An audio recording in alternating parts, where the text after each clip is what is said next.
Hi everyone, this is Boomer for Caravel Gaming, and today we will be continuing the Revenge campaign and we will be up against the first Planeswalker, Garruk. For this I'm going to take on a rather special deck, or one that I think is very powerful. Depending on if I dispatch Garruk quickly, we might see more of this later, it really depends, but I'm going to be playing Avacyn's Glory. This deck is basically mono white humans with a few angels at the top end, but you'll get the gist once we go through the deck. First off, Mikaeus the Lunarch, X and a white for a 0/0, not very impressive so far, but he enters the battlefield with X +1/+1 counters on him. You can tap him to remove a counter, put a counter on him, and then tap and remove a counter from him to put a +1/+1 counter on each creature you control. Someone who you use to just buff up your creatures as much as you can. This is the mainstay of the deck for Champion of the Parish. 1 white for a 1/1. Whenever another human enters the battlefield under my control, put a +1/+1 counter on Champion of the Parish. This thing gets enormous very quickly in this deck. 2 Doom Traveller, human, 1/1. When he dies, put a 1/1 white spirit creature token with flying onto the battlefield. Soul Warden, human, 1/1. Whenever another creature enters the battlefield, I gain 1 life. From the Sliver deck, you'll remember Path to Exile. 1 white to exile a creature. Its controller may search his or her library for a basic land card and put that onto the battlefield tapped. With this, we will use Path to Exile a lot more aggressively than we did in the Slivers deck, just because we're looking to try and kill our opponents over turn 5-6 here. 3 Honor of the Pure, 1 white, 1 colourless. White creature you control get +1/+1. A fixed and better Crusade. Just amazing. 4 Gather the Townsfolk, 2 mana for 2 1/1 white human creature tokens, and if you have 5 life or less, put 5 humans onto the battlefield instead. So the ideal turn 1-2 is turn 1 Champion of the Parish, turn 2 Gather the Townsfolk. I have a couple of Mentor of the Meeks in the deck. They're probably the weakest card in the deck overall, but I'm got them in because I just like them. 3 mana for a 2/2. Where another creature with power 2 or less enters the battlefield under my control, I may pay 1. If I do, draw a card. So it's just a way of getting a lot of cards, essentially. Thraben Doomsayer, 3 mana for a 2/2. Tap it to put a human on the battlefield, and as long as I have 5 or less life, other creatures I control get +2/+2. 3 Fiend Hunters, 3 mana for a 1/3 human. When it enters the battlefield, exile another creature. When it leaves the battlefield, return that creature to play. 2 Oblivion Rings, which are pretty much the same as Fiend Hunter, except they're an enchantment, and they can remove any non-land permanent. 1 Restoration Angel, 3 colourless and a white for a 3/4 flyer with flash. When it enters the battlefield, I may exile target non-angel creature I control, and then return that card to the battlefield under my control. Actually, Restoration Angel's probably the weakest card in the deck, come to think of it. The only thing that it's really useful for is either blinking a couple of the higher end things or for saving a creature from a removal spell. That's pretty much all she's worth in this deck. There might even be a better card up here. Angelic Overseer is 5 mana for a 5/3 flyer. As long as I control a human, it has hexproof and indestructible.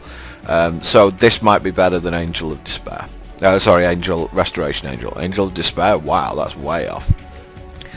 Of course, Baneslayer Angel, otherwise known as Wallet Slayer Angel when it was in Standard. 5 mana for a 5/5 with flying, first strike, lifelink, and protection from demons and dragons. This thing's nuts, and I don't think you really need me to say that it's nuts.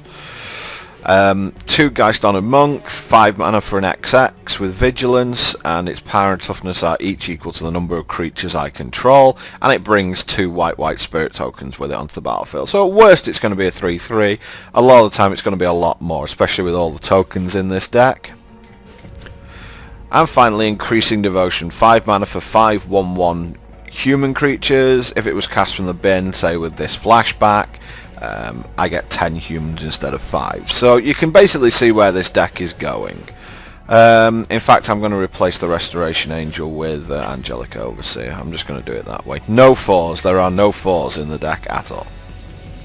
Okay, so what am I not playing? Devout Invocation. Reason, it costs 7. Its effect is undoubtedly powerful, but it costs 7, which is a huge amount of mana. You put a lot of white flying angels into play, but by that point you should be winning anyway. Avacyn, again, exceedingly powerful, 8/8 flying vigilance, indestructible, and makes everything else indestructible, but she costs 8 mana, and I'm not looking to cast things that cost 8 in this deck. Ring of Three Wishes costs 10 mana and a turn before it does anything, and even when it does something, all it does is get a card from your library. It's not very powerful at all. To Thalia, if I was playing up against a deck with spells, I would definitely be playing Thalia. However, in this case, she's not really that great. She's a 2/1 with First Strike for 2, and non-creature spells cost 1 more to cast. Very useful creature, but mainly sideboard. Knight of the White Orchid, I think, is really, really good, and I really wish I could find a place for it in this. In fact, oh, I really want to play that card. It's really good. Am I going to take the Angelic Overseer out again? I probably am. Angelic Overseer is just not as good as Baneslayer Angel. Yeah, we'll put Knight of the White Orchid in instead. Just have another 2-drop. Elite Inquisitor is not as good as Knight of the White Orchid, so it doesn't get to play. It's a 2/2 with First Strike, Vigilance, Vampires, Werewolves, and Zombies. I don't think we're playing against any of those, though, so I'm afraid he stays where he is. Grand Abolisher, 2/2. For 2, during my turn, my opponents can't cast spells or activate abilities of artifacts, creatures, or enchantments. Basically, if you're on your turn, you're safe. But we're not playing against a deck that's going to make us unsafe. Hallowed Burial is 5 mana to put all creatures on the bottom of their owners' libraries. I don't want to be killing my own stuff, thank you very much. If you want to build this deck in a way that just makes it super late game, i.e. a load of angels, then you might want to play Hallowed Burial. And now we come up to a load of stuff which costs 6. And therefore I don't want to play it. Requiem Angel, 6 mana for a 5/5, not as good as Baneslayer, and yeah, not much else needs saying. Sunblast Angel could be very good indeed, however I don't feel like I need it, although Garruk does have... Yeah, Garruk does play a lot of creatures, so I think maybe a Sunblast Angel over... It's either Angelic Overseer or an Increasing Devotion. I'm going to say Angelic Overseer. Let's put them both in the board for now. It's not that Angelic Overseer isn't a very good card, but I think that Sunblast Angel might serve my purpose a little bit better. What else? Dearly Departed, 6 mana for a 5/5 flyer. As long as it's in my graveyard, each human I control enters the battlefield with an additional +1/+1 on it. Would be fine, but it's 6 mana for a 5/5 flyer, and I can't cheat it into play, into my graveyard, so unfortunately she stays where she is. Deathless Angel is 6 mana for a 5/7 with flying that can give creatures indestructible. Again, very expensive card, and you can only have so many angels, and really Baneslayer is what everything is, everything has to be compared to. Twilight Shepherd is a 5/5 with flying and vigilance for 6. When it enters the battlefield, return to my hand all cards in my graveyard that were put there from the battlefield this turn. So, you know, if I lose a couple of guys, I can get them back to my hand. And it has Persist, which means that when it dies, it comes back to from the graveyard with a -1/-1 counter on it. And if it dies when it has a -1/-1 counter on it, it dies properly. It goes to the graveyard. It's basically the reverse of Undying. Martyr's Bond, 6 mana for an enchantment that does pretty much nothing, so I'm not going to be playing this. It's really just a bad Grave Pact. Gold Knight Commander is a good card for sure, however it's a terrible top deck at the end of the game if you're dealing with a Wrath. And yeah, I mean, he's fine and all that, and probably would be okay if I was going full-on human, like if I wanted to dump Baneslayer Angel as well and just go complete human, I would play Gold Knight Commander, but I think for the way things are, I'm going to just play it this way. Archangel is a 7 mana for a 5/5 flyer with vigilance, so there's no way I'm playing that. Selfless Cathar is 1 for a 1/1 that has a it can sack itself to give all your guys +1/+1 temporarily. Not a very good card. Hello. 1 goes prevent damage that a spell would deal, so you need that against red, not against green. 2/1 with vigilance for 2, Thraben Vigilant, entirely unremarkable. Unruly Mob is also pretty unremarkable. We've seen this guy, he's just not that impressive. Bonds of Faith is actually a useful removal spell. I'll put that in just because I'll put it in over should I get rid of 1 Doom Traveller maybe? I'll get rid of 1 Mentor of the Meek, just go down to the 1. The reason for that is that this acts both as a pump spell in case a creature gets +2/+2 as long as it's human, but if it's not human it can't attack or block, and since I'm up against a creature deck it's really a point removal spell against that deck. Midnight Guard is a 2/3 for 3. When another creature enters the battlefield you can untap it. Yeah, it's not that special. Elder Cathar is a Grey Ogre, a 2/2 for 3. When it dies you can put counters on humans, but really it's just not very efficient. Elgord Inquisitor is a 2/2 for 4, which is a bad start, and it doesn't get much better because it's basically just a Doom Traveller that costs 4 times as much. So yeah, not very good. If I was playing against red I would play this card, Seraph of Dawn. It's 4 mana for a 2/4 with flying and lifelink. However, I'm not playing against red and there are just more efficient things. Angel's Mercy is 4 mana to gain 7 life, just not a good spell. And Voice of the Provinces is 6 mana for a 3/3 flyer, which brings 1/1/1 with it. So again, not that great. So we will take this and we will head back into the Revenge campaign, and we are going to take on Garruk with Hunter's Strength, which is basically his Fat Monsters deck.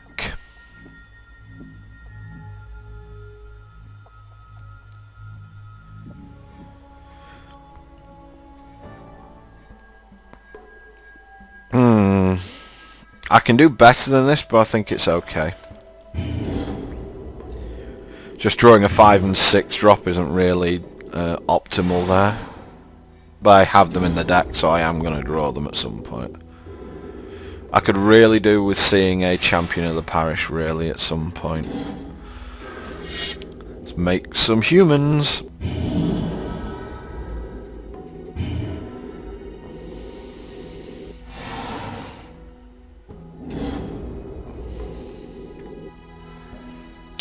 Looks like Garrett's got his 2/2 for 3, does he? Oh no, just a 3/2 with trample for 2. I am not too upset about that. Oh, bad draw. Okay, let's make the Soul Warden, and I'm going to hold up Path to Exile. Because I might end up pathing my own guy because I can't afford to miss land drops. Not with a 5 and 6 in hand, I really can't afford to lose land drops. This was the one deck where I thought I wouldn't have to path my own guys, but maybe I do. Okay, makes a 3/3. Again, not tremendously impressive. And I'm going to path one of my own tokens just so that I can get a Plains.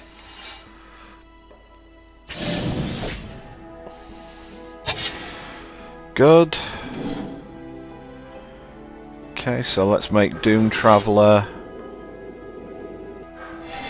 and Gather. And we'll just pass the turn.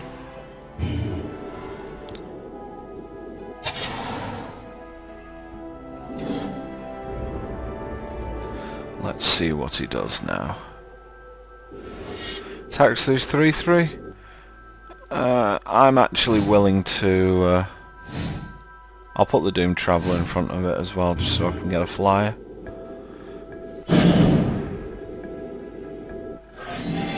Soul Warden pings again. And he makes Gloom Widow, which is a 3/3 with reach. As you can see, I'm just gaining a little bit of life here. Bonds of Faith. I'm going to hold on to that for the moment. I don't really need to do much here. This has been a rather slow, bit of a slow start to this game for me. This deck can really come out of the blocks an awful lot faster. But then again, if I just did a Champion of the Parish start, I probably would have won by now, and that's a little bit dull, so I'll take 3. Let's not, you know, let's not go mad at this point. Oh, really need to see another land. I really don't want to bond his guy yet. I mean, I'm on 23, so there's really...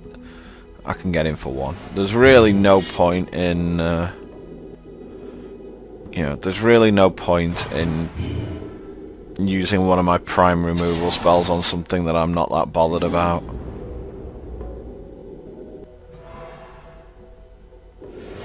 He attacks this 3/3, that's fine. Land, please. Yeah. Okay, so I think what we're going to make is Geist Honored Monk.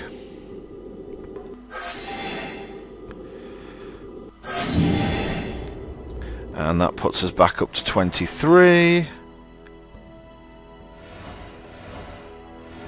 Oh, pull the human out and the Soul Warden. What am I doing? Just attack with my flyer, just nip in for 1.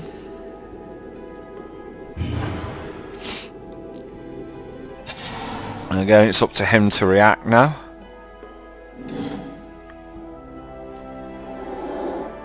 And he's going to fight my Soul Warden, okay.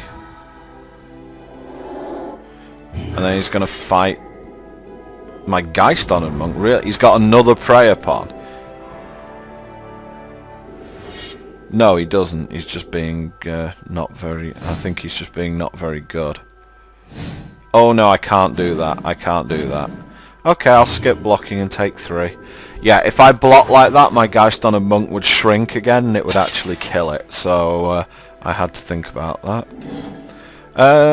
Well, there's no downside, so I'm going to cast Sunblast Angel. That'll destroy his reach guy. And getting a 4/5 in play is hardly bad. So yeah, we've got a... we're pretty much on top now.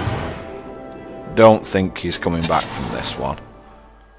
Especially since I've got this Bonds of Faith in hand. Wow, he must have just had nothing this game. He might have something like Overrun in his hand or something like that. Anyway, let's make a massive Geist Honored Monk, because why not? Attack with everything.